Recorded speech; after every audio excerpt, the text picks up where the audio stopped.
Alright, so I had put a poll on Metal Shirt Collectors of which album I should review. And obviously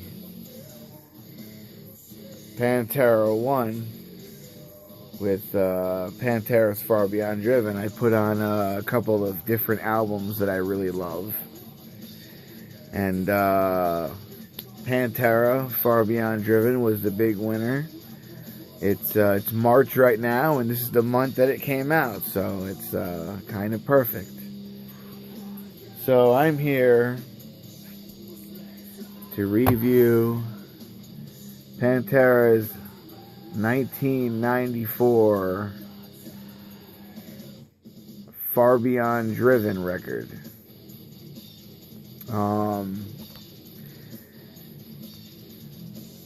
What can I say about this album that hasn't already been said?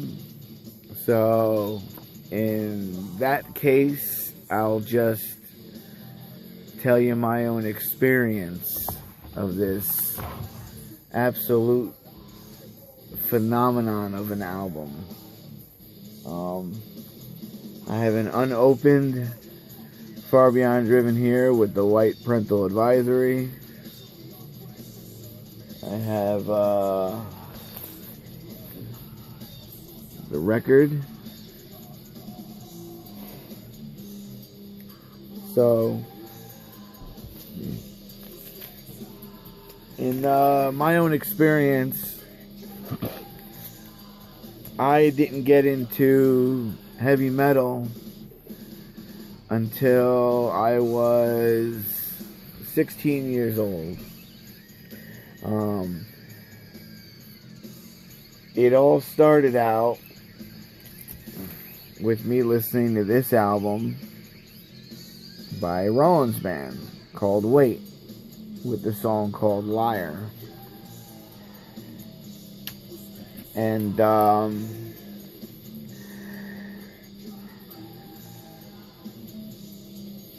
after that, I got into White Zombie, Astro Creep 2000, and, some other things. But the one thing that I had heard people talk about was Pantera, especially an old friend of mine. His name was Adam.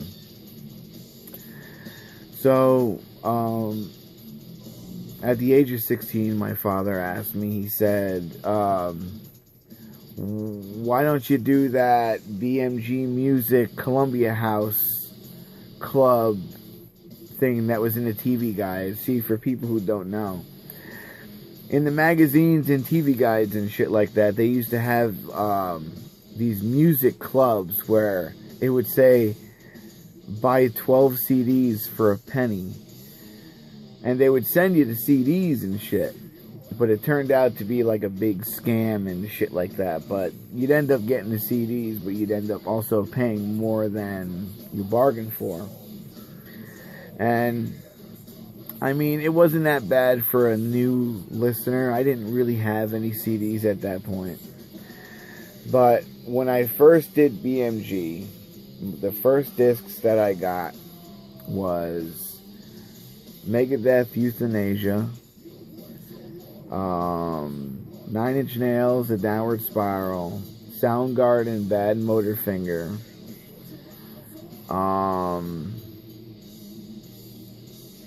oddly enough, Weezer. I don't know why. I don't even have it anymore. And then this album right here, Far Beyond Driven. And I knew nothing of Pantera. I mean, my friend showed me some stuff of Pantera, but it was, I don't know. I never really listened to metal, but once I started getting into it, this was the first album that I got.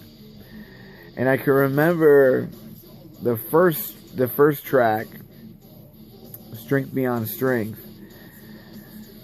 was right off the bat so insanely fast and crazy and unlistenable.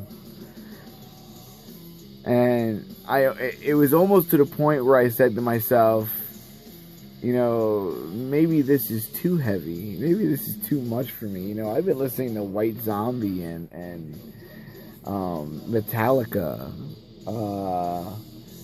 and Ozzy Osbourne and shit like that. This is beyond me. Couldn't understand the thing that Philip Anselmo was saying, and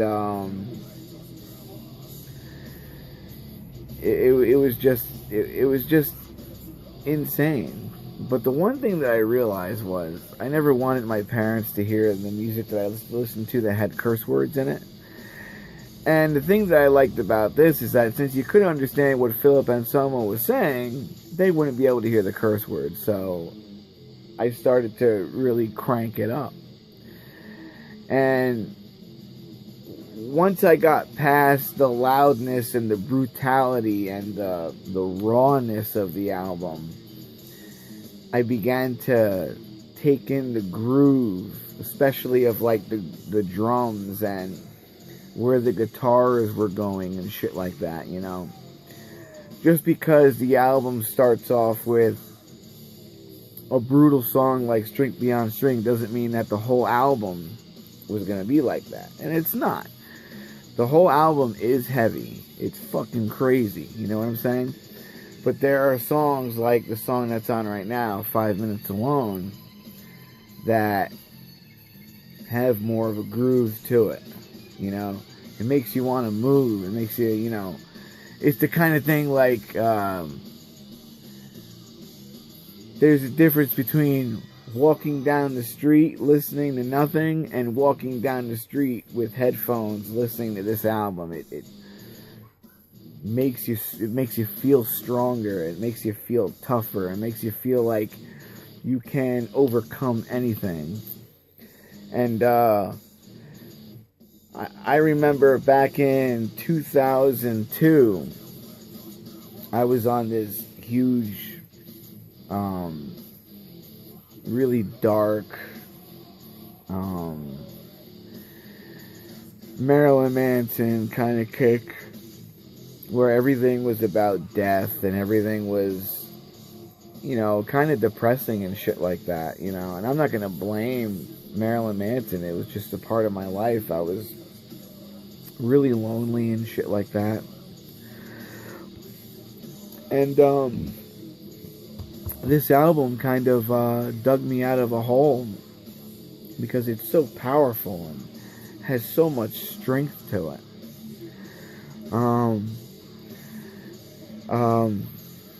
It's a great influence. I mean, you're not a metalhead. You're not a metalhead unless you have metal albums that influence you to be a better person, a better individual. And that's exactly what... This is one of those iconic albums that have done that for me. And there's not many. You know, there's Far Beyond Driven by Pantera. There's The Downward Spiral by 9 Inch Nails. There's Portrait of American Family and Antichrist Superstar by Marilyn Manson, you know. Slayer, Divine Intervention has something over me, you know what I'm saying? It's like music saves lives, you know. And this isn't just some art. This isn't just some cash grab or money maker. This is soul. You know what I'm saying? This is like real life. You know what I'm saying?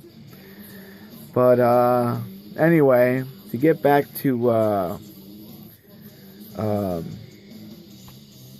the review at hand. As I said, it's really heavy. Philip Anselmo noted that when this album would drop, that it would be completely unlistenable, and that's exactly what he wanted, because he knew that if his fan base would continue on with a record like this, then they were real fans. So you got songs on here: Strength Beyond Strength, Becoming, 5 Minutes Alone, I'm Broken, which is on right now, Good Friends and a Bottle of Pills, which I always found fucking hilarious.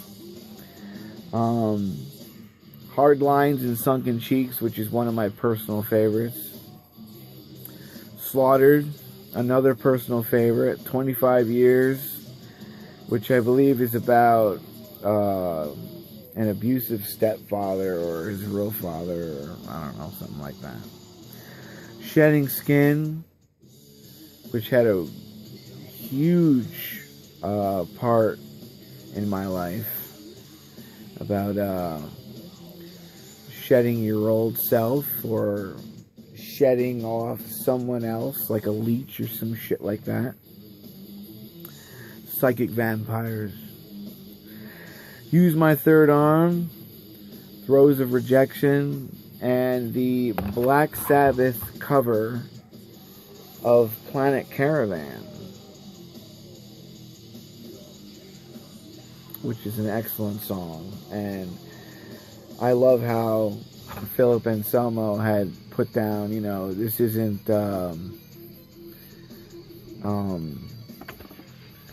let's see, he put down the Black Sabbath song off the Paranoid album, So Don't Freak Out on Us.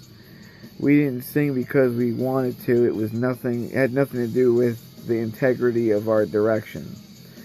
It's a tripped out song. We think you'll dig it. If you don't fucking listen to it. So here's this is the what is it, the 20th anniversary? Yeah, this is the 20th anniversary. So here's the little booklet that came in it, which was supposed to be the original cover, which is of a butthole with a drill bit coming out of it. And this one's cool because it shows like a lot of like the VIP passes that that they had back in the day. I mean, man. And you know, I got into metal in 1995. That's when I got this, in 95, you know. I could have seen this fucking tour. I'm so fucking stupid. I missed so many amazing shows back in the day, man. Thing is, though, it's like I didn't fucking know nobody, you know? And I was, you know, such a fucking pussy. Great photo right there. And so this one is a 2-disc. One of them is the Far Beyond Driven album remastered, and the other one is the Live from Donington 1994. A lot of Far Beyond Driven songs on there, so that's fucking excellent. And Pantera, because of this album, Pantera became one of my favorite bands, one of my top favorite bands. I love Pantera.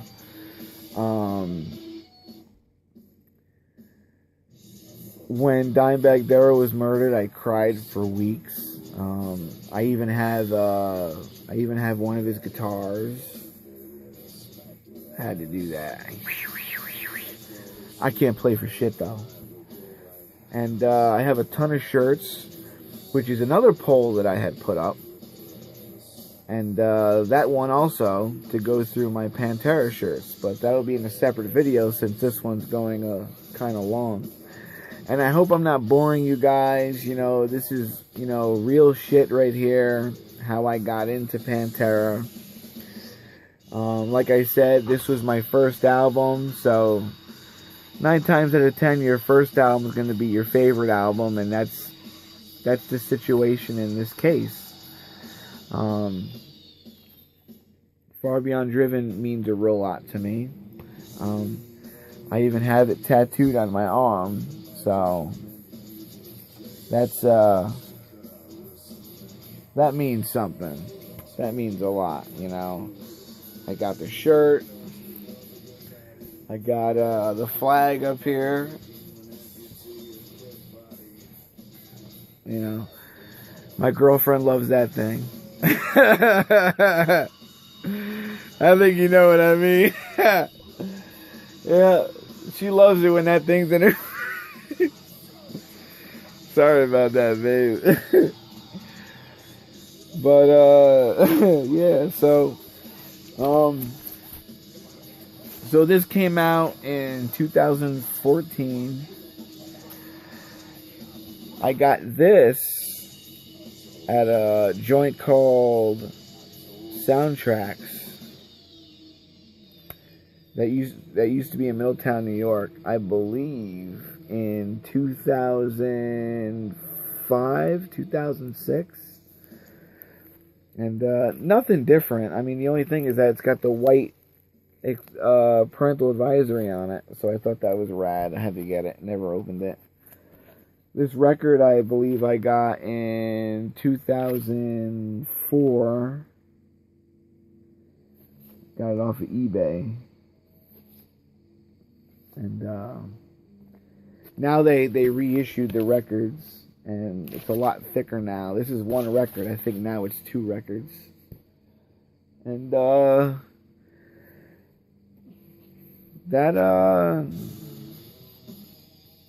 that pretty much sums up my review on the album in my personal experience. You know, Phil, Rex, Vinny, Dimes, they created something special, you know. And as much as it hurts for me to tell people that I hate Iron Maiden, it hurts me for people to tell me that they hate Pantera. You know, I didn't listen to metal in the 80s.